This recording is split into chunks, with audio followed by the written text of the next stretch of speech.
जय हिंद मेरे साथियों।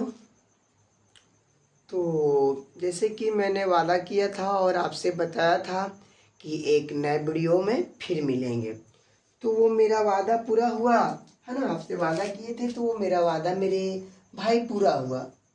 अब स्क्रीन पे देखिए क्या है। पहले हम प्रेजेंट टेंस के बारे में बता दिए थे ना, इसका साउंड के बारे में बता दिए थे कि प्रेजेंट टेंस का साउंड क्या होता है और इसका स्ट्रक्चर क्या होता है। तो देखिए इसका अफर्मेटिव सेंटेंस के बारे में हम बात करते हैं, ठीक ना मेरे दोस्त। तो अब इसका अफर्मेटिव सेंटेंस के बारे में बात करते हैं, है ना। आपको ये पता है, हमको पता है कि आपको ये वाला पता है, लेकिन फिर भी सीखना जरूरी है ना। पता रहने से थोड़ी ना होता है, फिर सीखना भी तो जरूरी रहता है ना। तो ये वाला सीखना है ना।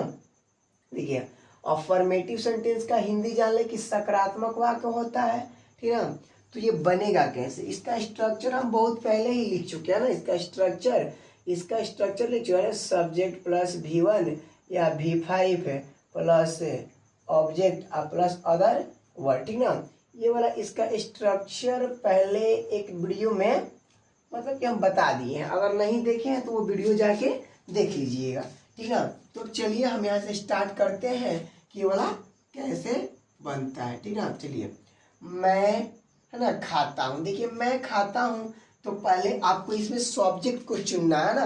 पहले तो सब्जेक्ट को रिफरेंस देना है। तो इसमें सब्जेक्ट कौन है, यदि हमको सब्जेक्ट को रिफरेंस देना है तो हमको सब्जेक्ट इसमें पता करना पड़ेगा कि कौन सब्जेक्ट है, ठीक ना।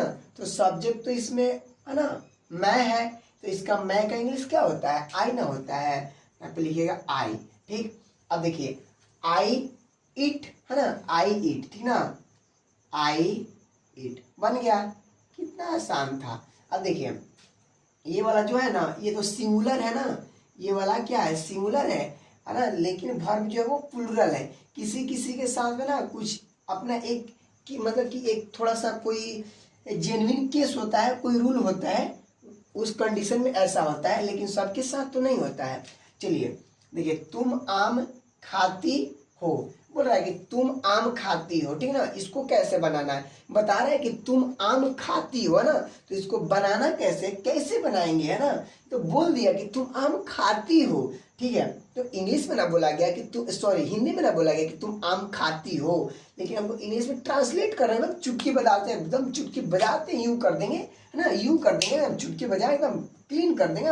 2 मिनट में इसको पता चल मतलब कि पता चल जाएगा कैसे बना। देखिए इसका भी तो सब्जेक्ट को पहले रिफरेंस देना है ना। तो पहले सब्जेक्ट को रिफरेंस देते हैं ना। तो तुम का तो यू होता है, तो यहाँ पे यू को रिफरेंस देते हैं ना, यू को रेफरेंस देते हैं। आप देखिए यू है ना, उसका देखिए V1 और V5 है, तो यू के साथ तो पता है ना कि V1 होता है ना, यू है ना, यू ईट है ना, यू ईट ऑफ। अब देखिए मैंगो, मैंगो क्या है, ऑब्जेक्ट है, तो ऑब्जेक्ट में लिख देंगे मैंगो। कितना सुंदर से बना दिए, कितना इजी है। देखिए हम लोग पढ़ते हैं, बात वही है कि सब्जेक्ट को रिफरेंस करना है। सब्जेक्ट को रिफरेंस क्या करना है, सब्जेक्ट को ये वाला रिफरेंस करना है। तो सब्जेक्ट को यदि रिफरेंस करना है तो सब्जेक्ट को रिफरेंस करते हैं, तो हम लोगों का वी होगा, है ना, वी। हाँ वी रीड, वी रीड हो गया। देखिए वे लोग सोते हैं, है ना, वे लोग सोते हैं, तो सब्जेक्ट को आप रिफरेंस पहले कीजिए, है ना। तो दे क्या होगा, दे स्लीप, दे स्लीप, है ना, दे स्लीप कर देंगे, हो गया। देखिए आप लोग स्कूल जाते हो।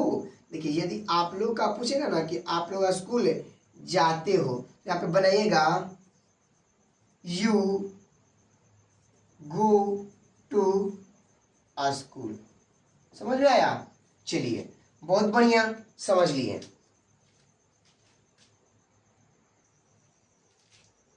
चलिए तो अफर्मेटिव तो खत्म हो गया ना, तो अफर्मेटिव सेंटेंस तो खत्म हो गया, लेकिन अब देखिए निगेटिव आ गया ना। अफर्मेटिव जब खत्म हो गया तो अब निगेटिव का बारी आया, यानी कि देखिए निगेटिव का मतलब होता है नकारात्मक वाक्य, ठीक है। अफर्मेटिव तो खत्म हो गया, लेकिन अब निगेटिव आ गया, ठीक ना। अफर्मेटिव तो खत्म हुआ, लेकिन इंटर कौन किया, निगेटिव किया, ठीक ना। अब इसका स्ट्रक्चर के बारे में जान लिया ना। देखिए सब्जेक्ट प्लस है ना डू या डज प्लस नॉट प्लस है ना not plus V1 plus object plus other word. चलते देखिए अब इसी वाला फार्मूला पे मेरे दोस्त बनेगा। ठीक है, आपको अब कोई भी फार्मूला दूसरा अपने से नहीं लगाना है, क्योंकि इसी फार्मूला पे तो बन जाएगा। तो जब इस फार्मूला पे बनेगा तो दूसरा तो लगाना जरूरी है नहीं। तो चलिए अब बनाते हैं। देखिए मैं आम नहीं खाता हूँ, तो फिर से तो वही ना बोल रहा है कि रेफरेंस तो पहले सब्जेक्ट को दीजिए, है ना। रेफरेंस पहले सब्जेक्ट को दीजिए। तो देखिए यहाँ पर हो जाएगा आई, है ना, उसके बाद आई, है ना, आई के साथ डू नॉट, नहीं के लिए नोट लगा, है ना, आई डू नॉट, है ना, ईट अ मैंगो। चलिए कितना सुंदर से बन गया जी, इसमें कोई टेंशन है, कितना अच्छा से बन गया। चलिए ऐसे ही पढ़ेंगे ना सब चीज क्लियर हो जाएगा, कोई भी चीज इसमें बचेगा नहीं। तुम स्कूल नहीं जाती हो, तो फिर से सब्जेक्ट को डिफरेंस करना है ना। You do not go to school, बन तो गया। You do not go to school यानी कि तुम स्कूल नहीं जाती हो, बन गया।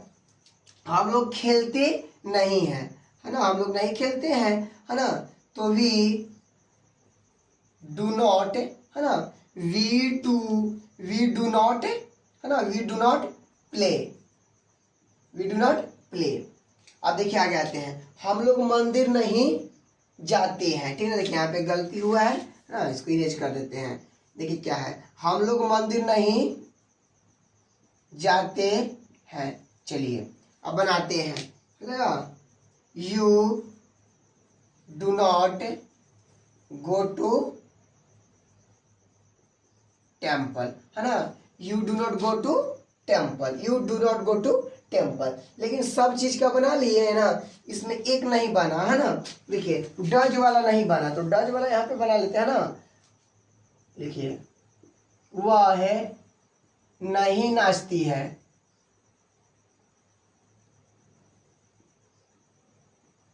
वह नहीं नाचती है, बना लीजिए। इसमें करना क्या है, लिखिए सी डज नॉट डांस, हो गया। चलिए ये भी आपको उम्मीद है ना, आई होप ये आपको समझ में आया होगा, और नहीं आया होगा तो वीडियो को 2 बार देखिएगा, समझ में आ जाएगा। इसमें कौन सा बड़ा बात है कि नहीं समझ में आया होगा, लेकिन मुझे तो उम्मीद है कि आपको ये वाला समझ में आया ही होगा। ठीक है ना, तो चलिए आज के लिए जय हिंद, है ना। फिर नेक्स्ट वीडियो इसका इंट्रोगेटिव का लेके आते हैं। इंट्रोगेटिव और निगेटिव एक ही में दोनों रहेगा, ठीक है। उसके बाद WH ग्रुप का रहेगा और उसका भी निगेटिव साथ में ही रहेगा। तो ठीक है मेरे साथियों, आज के लिए जय हिंद।